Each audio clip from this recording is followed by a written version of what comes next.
So they had a sister that forgot her password, like a lot of times people do on their utility, and they asked for a temporary password. Well, when this sister got her temporary password, it's not like anyone else's password.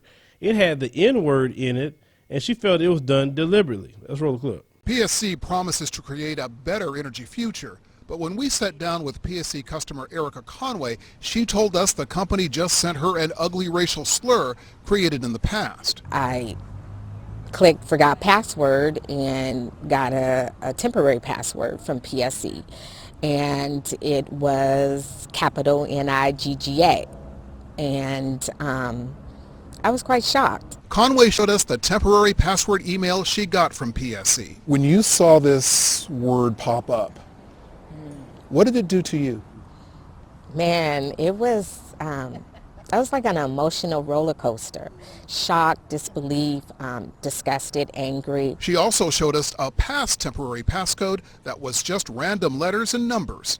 So she believes this current passcode slur was created deliberately. I was truly in disbelief, because I was like, this is not normal, and this is not what a temporary password is supposed to say. I sat down at the computer to reset my own PSC password. The temporary passcode the system sent back is just gibberish, nothing like a word at all. Conway told us she complained to a customer service agent at PSC's Bothell call center, but that the agent didn't take the slur seriously. I had said, do you guys screen out certain words? And Lydia was like, yes, we do. And I said, well, you guys didn't screen out this word.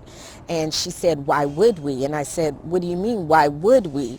This is an offensive word. And she stated to me, no one uses that word anymore. And I was like, where are you living? What planet are you living on? We asked the company about that today. This was offensive. There was no question about that. We apologize to this customer, to the community for what has happened, and we are trying to do what we can to make it right. PSC insists the slur was a computer-generated mistake. These passwords are generated automatically, so they go straight from the system, straight to the customers. This is 2018. We're still dealing with issues like this, and it's pretty sad. As a society, it's pretty sad.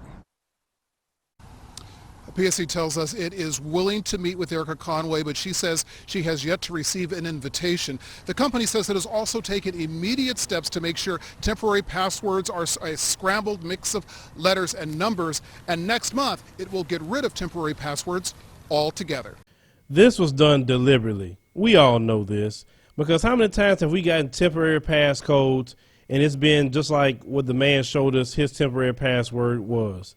This company, to me, isn't taking this serious enough. They're only responding because the news is in their face, because if they were serious, they would have called her by now. They'd have made things right. Now, the state of Washington, this is where it took place at, only 2% black population in that whole state. I couldn't stay in the state where only had 2% black people. Sorry, I just couldn't do that. And I talked to a lot of brothers and sisters who live out there, and they said it is not a great place for black people to live. If you do have some black folks, they're shucking and jiving out there big time. This is why I have to stay in the area where I have access to my brothers and sisters. I'm sorry, it just has to be that way. But with this situation that we see, does it surprise me? People is watching, you know, so some of you may be shocked. I'm not shocked, because I know how a lot of people think about black folk. I know. And when you realize that, like I realized, I'm going to say maybe 3 years ago, once I finally understood, that's why nothing they do surprises me. Because I read some of your emails and say, I can't believe that happened, Phil. Like, come on. Once you understand what you're dealing with, like I told you before, if it doesn't shock you that a dog barks, if it doesn't shock you that a cat meow, if it doesn't shock you that the sun come up in the morning or the moon is at night, well, this shouldn't shock you either. Well, leave me a comment, let me know what you think about this particular story. This sister needs to get rid of that energy company. I don't know if they're deregulated. Like the state of Texas, because in Texas you can change companies like this if you have a problem. But if they're not deregulated, it's going to kind of be messed up giving your money to a company that's sending you a racial slur that way.